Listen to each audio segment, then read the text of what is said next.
இப்போ பாருங்க, தேவன் உன் வார்த்தைகளினாலே கோபம் கொண்டு உன் கையின் கிரியையை அழிப்பானேன்.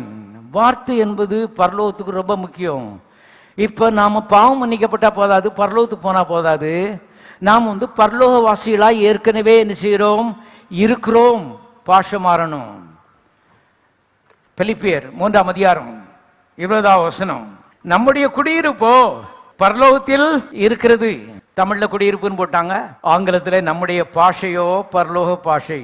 எல்லாரும் சொல்லுங்க பாப்போம், நம்முடைய பாஷையோ பரலோக பாஷை. அப்படியே ஒரு ஜெபம் பண்ணுங்க, ஆண்டவரே அப்படியே மாற்றும் என் வாழ்க்கையில, இது மெய்ப்பொருளாக என்ன செய்யட்டும், மாறட்டும். அப்போஸ்தலனாகிய பவுல் சொல்றாரு பாருங்க, நம்முடைய பாஷையோ பரலோக பாஷை.